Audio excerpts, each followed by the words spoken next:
Well, in June, we had a very difficult month with a lot of vacations, a lot of sick time, a lot of shifts where there were only 2 people working. Our traffic officer was gone for 2.5 weeks during June on vacation. I was gone for a week on vacation. We have an officer who's now on light duty due to some medical issues, so she's now off the streets. And we've, a good portion of the month, we've been relegated to 2 people working patrol. And again, when 2 people are working patrol, it's hard to handle all the patrol cars for service and deal with traffic enforcement. So June was a very difficult month for us as far as just working. Can I ask you a question about, on the way here, there was a motorcycle policeman giving someone or at least stopping them, I don't know what transpired, stopping a car in Middlefield. But I don't think it was an Atherton police. I think it was Menlo Park. No, it was. He was actually working late tonight because we're short-staffed again today. Oh, good. So there's one more ticket for tonight. That's great. And the last transportation committee meeting, one of the things we discussed was to try to find a way to put more of those motorcycles in our backyard here on the street. Did we make any progress on that? Well, again, we're unable to do that. The only people that can ride right now are myself, Officer Marks, Officer Metzger, and Officer Mills. Officer Mills is now on patrol, and with the staffing, he's not able to take a motorcycle out. I'm on graveyards and working nights. I can't take a motorcycle out. Officer Metzger has a dog, so he's unable to take a motorcycle out. So the only person we have right now that can really ride is Officer Marks, and he's on the bike as much as possible. Eventually, we would like to get 1 or 2 people more to motorcycle school to be allowed to ride, but with staffing, we're unable to do that right now.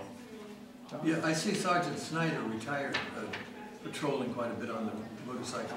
How often is he working? He only comes out maybe once or twice a month and only works for about 8 hours at a time. We have to pay, obviously, for that. Yes. I mean, is there any way we could increase his amount? He was a veteran motorcycle officer. Yeah, when we do have specific traffic complaint areas, we can bring him in further. It really depends on him and his schedule. Does Snyder want to work more hours than 2 days a month? From time to time he does. Because he was a veteran officer, motorcycle officer in Atherton, and he wouldn't be responding to normal calls of the rule unless they're very heavy, and he would probably be able to give a lot of citations. Well, however, as a reserve officer, his job is not strictly traffic enforcement. He is responsible for handling regular calls for service. On the 2-wheeler, is that why he's on the motorcycle? He rides a motorcycle because that's what he enjoys doing, is riding, but he is responsible for handling calls for service. There's no way you can designate him as just a traffic officer because he's capable, he has the expertise. There are times, but lately we've been so short-staffed that when we can get him to come in, we just need him to handle calls for service. And if he has time to do traffic, he'll do it. But otherwise, we need him to respond to the other calls. For Officer Metzger and the dog, does he use the dog much? Or, I mean, you said he can't go ride a motorcycle because he's got the dog, but how many times is he using the dog? I can't give you an exact number, but I can tell you that at least 3 to 4 times a month, if he's not using it in Atherton, he's using it. See, the thing about Atherton is we typically have a dog on duty, and a lot of the outside agencies do not have dogs on duty these days, and they will frequently ask for the use of our dog in their city. But if we didn't have a dog, for instance, he would be able to stay in Atherton more, is that correct? Well, he doesn't go out significantly enough to impact his traffic, and actually, if you look at the tickets that Officer Metzger writes, he and that dog are writing a bunch of tickets. He's one of our... what language is the dog writing? Okay, all right, thanks. Okay, so having the dog doesn't prevent him from giving tickets. Yeah, no. Okay. So the next item on the agenda, is that the end of your report? One last thing, if I could, just a statistical information. I know that one of the, this is my first time at one of these meetings, and I know that there's always been a push to get a higher ratio of actual citations versus warnings. Yeah.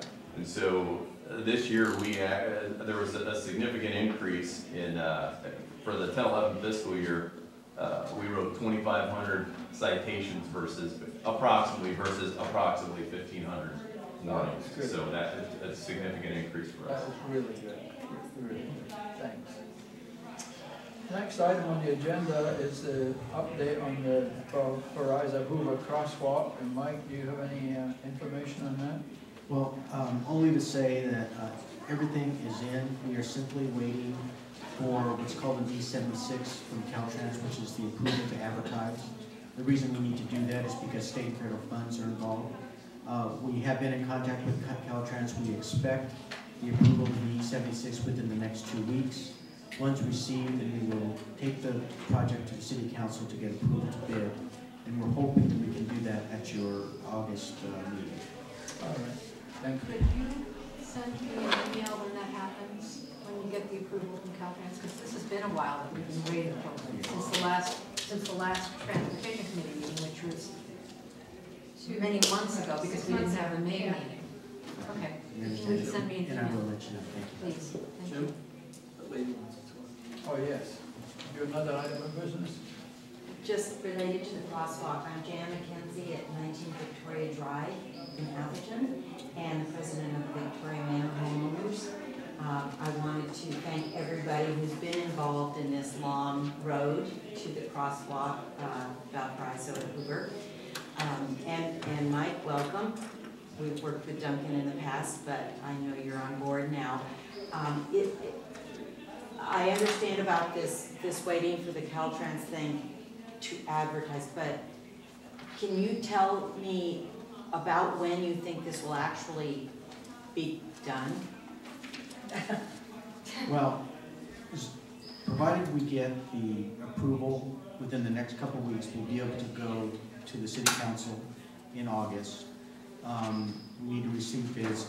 In all likelihood, it is probably going to be hopefully in early October before, we'll have a contract awarded and be able to place the lights in the pavement. Because last word from Duncan was that it would be mid-August before school started.